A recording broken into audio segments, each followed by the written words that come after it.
Hello everyone, and you are watching Smart Education Channel.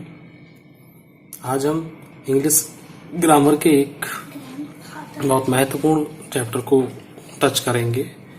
इसका नाम है पार्ट्स ऑफ स्पीच. स्पीच के parts. Speech का मतलब होता है सेंटेंस या बोलना या भाषा. भाषा का पार्ट. तो भाषा के जो पार्ट्स हैं वो हमारे पास इंग्लिश में 8 हैं. नाउन, प्रोनाउन, और इन दोनों की विशेषता बताने वाला adjective, verb, adverb, preposition, conjunction और इंटरजेक्शन. इस प्रकार से 8 हैं. तो आज हम इसके पहले वाले पे अध्ययन करते हैं. देखते हैं क्या है इसमें. तो नहीं दिख पा रहा है.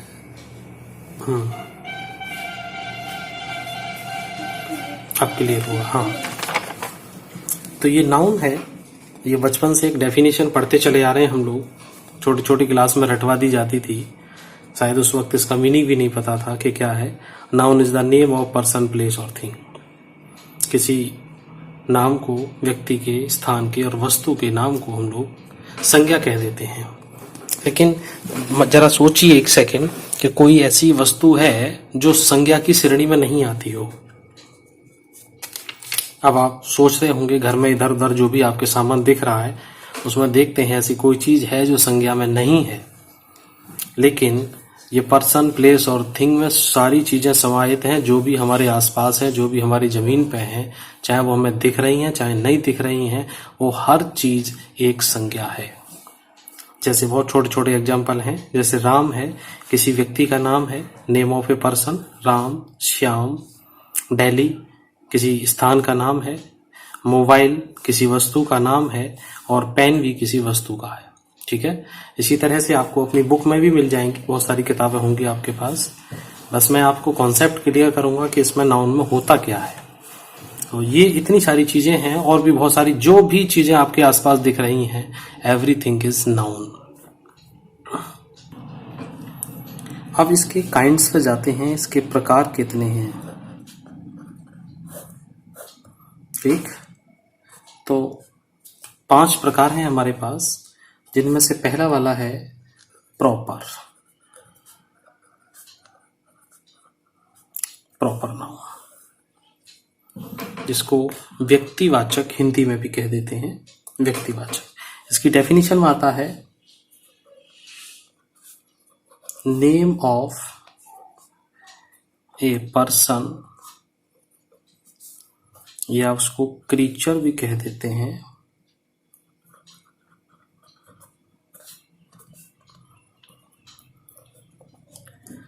प्लेस और थिंग. ये जितने भी नाउन अभी हमने देखे हैं इनको हम अलग अलग कैटेगरी में डिवाइड कर लेंगे कि ये कौन सी कैटेगरी का है. उसी कैटेगरी को ही हम लोग काइंड्स कहते हैं, प्रकार कहते हैं. किस प्रकार का है. नहीं दिख पा रहा है.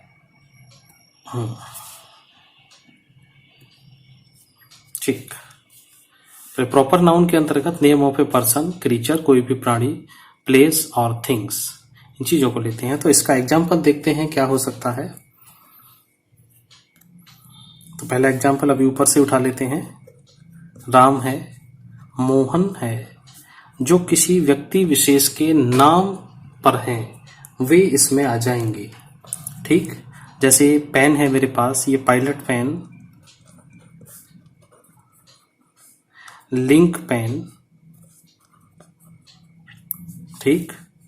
तो ये पेन तो आ जाएगा कॉमन में, लेकिन पेन विशेष कौन सा है. पायलट पेन, पेन विशेष कौन सा है, पेन का नाम क्या है, लिंक पेन. तो ये चले गए प्रॉपर नाउन में.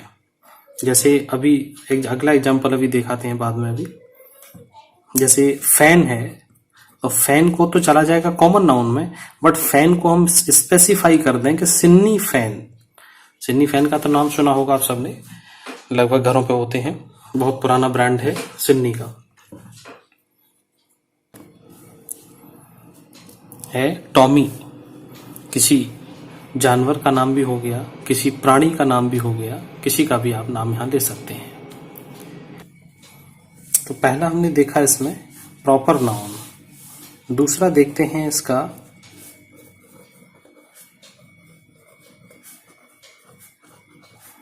Common noun. तो कॉमन नाउन के अंतर्गत आएगा class of person, creature, place और थिंग। तो उसमें name of person, place, thing था, वहां केवल उस व्यक्ति का नाम देखना है, यहां उसकी क्लास देखनी है। क्लास का मतलब जाति, जाति का मतलब वो किस वर्ग में आता है। जैसे एग्जांपल में बॉय है, गर्ल है, फैन है, ठीक, मोबाइल है और कोई सिटी है। ठीक है, अब बॉय है, कोई भी हो सकता है, राम, श्याम, महेश, मुकेश, दिनेश, जो भी हो सकता है। गर्ल है, सीता, गीता, रीता, जो भी हैं, तो ये है तो गर्ल ही। फैन है, कैसा भी हो, पंखा है, ठीक है। अभी मैंने ऊपर बताया सिन्नी फैन, लेकिन ये जो फैन यहाँ पे है ये कॉमन हो गया। फैन कैसा भी, किसी भी तरह का हो सकता है, लेकिन जब हम उसको स्पेसिफाई करते हैं, जब उसके नाम से बुलाते हैं कि उसका प्रॉपर नाम क्या है, कि उसका सिन्नी फैन, ठीक है। ये पेन भी इसी में आ जाएगा, पेन। अब पेन यहां पे आ गया, और इधर मैंने बताया कि पायलट पेन और लिंक पेन। अब इधर वाले पेन को हमने केवल पेन नाम से संबोधित किया, तो ये पेन कोई भी, किसी भी तरह का कुछ भी हो सकता है।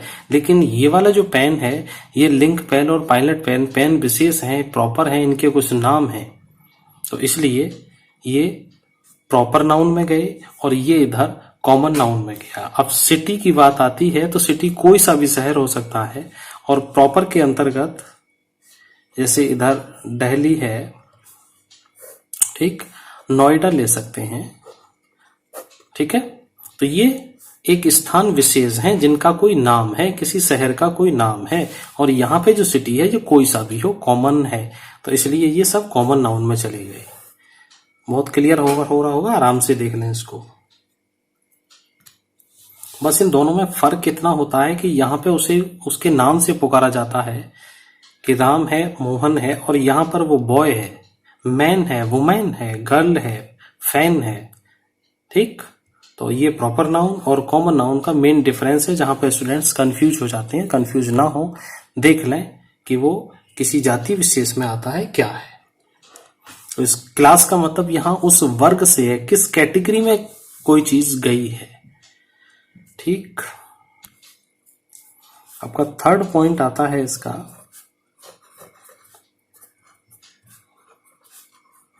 कलेक्टिव नाउन का, समूहवाचक संज्ञा। इसमें क्या है, थोड़ा आपका वीडियो लंबा ना हो इसलिए मैंने उसको पहले ही लिख दिया है। कलेक्टिव नाउन तो group of creatures, places, persons और थिंग्स। तो ये जो ग्रुप हो गया, इकट्ठे हो गए। अब इकट्ठे के अंतर्गत क्या आता है, जैसे एक वर्ड है क्लास, कक्षा। अब इस कक्षा के अंदर कितने सारे स्टूडेंट हैं, 30, 40, 50, 100 जो भी हो। Crowd, CROWD, crowd, crowd means भीड़। अब भीड़ में कितने लोग होंगे, 10, 20, 50, 100 जो भी हो। तो उस भीड़ के लिए हम लोग क्या करेंगे, इसको क्राउड को हम कलेक्टिव नाउन में, भीड़ है, इकट्ठी है। आर्मी, अब आर्मी में कोई एक दो आदमी तो नहीं है, बहुत सारी भीड़ है पूरी, तो आर्मी को हम कलेक्टिव नाउन के अंदर रखेंगे। टीम, कोई टीम है, क्रिकेट टीम है, फुटबॉल टीम है, जो भी है, तो ये सब इसी में जाएंगे। बंडल, बंडल किसी भी चीज का होता है, कोई 10, 20, 50 चीज इकट्ठी होके किसी एक बंडल में पैक हो जाए तो वो कलेक्टिव नाउन हो जाता है, ठीक है। तो ये इस तरह से ये कलेक्टिव नाउन, जो चीजें समूह में इकट्ठी भीड़ में हैं, उनको हम कलेक्टिव नाउन के अंतर्गत रहेंगे, समूहवाचक संज्ञा में। उसका चौथा पॉइंट आता है डी पॉइंट। इसमें है मटेरियल नाउन, धातुवाचक संज्ञा। ये हमारी जमीन पे जितनी भी धातुएं हैं, वे सभी धातुएं इसके अंतर्गत आ जाएंगी, ठीक। It denotes the name of a material. कोई भी चीज जो है दुनिया में, वो कहीं न कहीं किसी न किसी धातु से तो बनी है। जैसे ये प्लास्टिक पेन है, टेबल है, लकड़ी से बनी है। फोन है, ये कुछ स्टील प्लास्टिक से बना होगा। कागज है, ये भी किसी मटेरियल से, लकड़ी से बना हुआ है। तो हमारे आसपास जितनी भी चीजें हैं वो सब किसी न किसी मटेरियल से बनती हैं। तो इसमें आप एग्जाम्पल ले सकते हैं गोल्ड, सोना, चांदी और कॉपर, वुड, लकड़ी, पत्थर, स्टोन और भी आप जो भी मर्जी इसमें डाल सकते हैं। तो जितनी भी धातुएं हैं जिनसे कुछ न कुछ सामान बनाया जाता है, ये सब इसी में अंतर्गत आ जाते हैं। तो ये हो गया मटेरियल नाउन। बहुत क्लियर है, आराम से समझ लेना, 2 बार वीडियो को देख लेना अगर दिक्कत हो तो।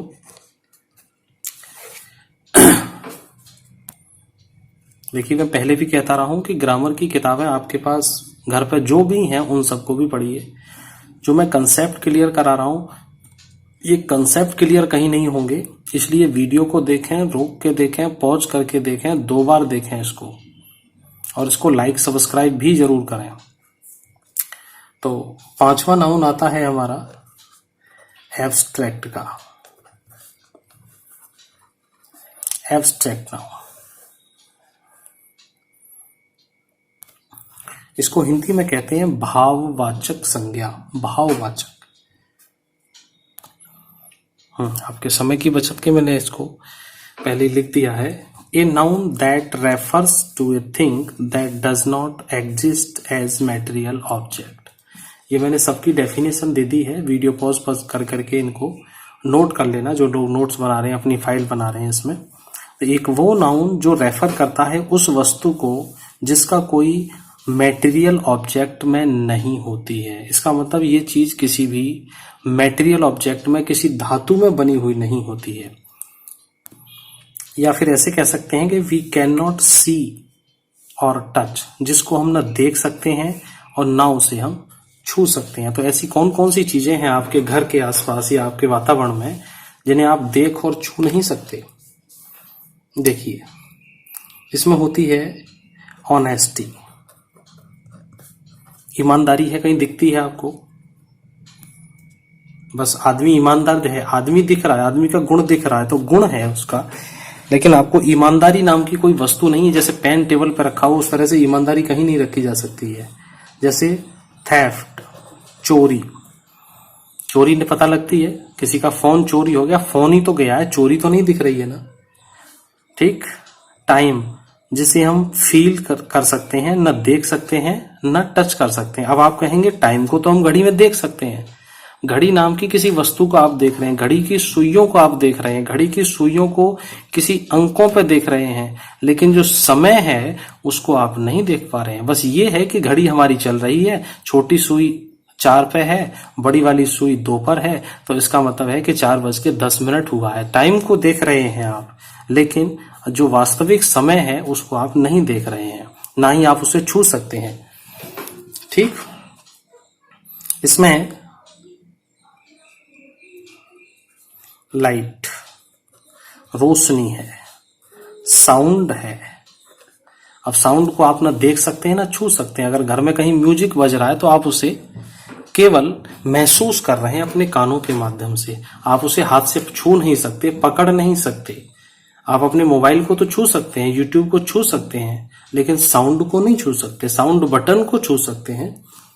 तो जो चीजें हमें न देख सकते हैं न छू सकते हैं, जैसे काइंडनेस है, दयालुता, अब ये दिखाई नहीं देगी आपको। जस्टिस, न्याय, न्याय कहीं दिखता है आपको कि कहाँ न्याय हुआ कहाँ अन्याय हुआ? वो बस केवल ये है कि इसने ये व्यवहार है, व्यवहार आपको समझ सकते हैं, सो व्यवहार का ही नाम ये है। दूसरी एक और चीज क्लियर कर दो, एक डाउट आ रहा हो आपके दिमाग में कि लाइट तो हमको दिखती है, सूरज की लाइट दिखती है, हम घर में अंधेरे में लाइट बल्ब जलाते हैं, तुरंत घर की सारी चीजें दिख जाती हैं। तो उस रोशनी के प्रभाव से घर में सारी वस्तुएं दिखाई देती हैं। रोशनी को ना तो हम देख पाते हैं ना टच कर पाते हैं। तो लाइट भी हमारा एब्स्ट्रैक्ट थिंग के अंतर्गत आता है। थोड़ा समझने की कोशिश करना, इसमें भ्रमित मत होना कि लाइट और साउंड ये ऐसी चीजें हैं जिनको एब्स्ट्रैक्ट में कैसे रख दिया है। ठीक है। और बाद बाकी ये 5 आपके ये पूरे हो जाते हैं यहीं पे नाउन, और इनको बड़े आराम से फाइल में उतार के अपना तैयार करें, नोट्स कर बनाएं इनके, और जो भी दिक्कत हो नीचे कमेंट्स बॉक्स में मुझे बताएं। लाइक करें, शेयर करें, सब्सक्राइब करें और वीडियो को 2-3 बार देखेंगे समझ में आ जाएगा। Thanks for watching.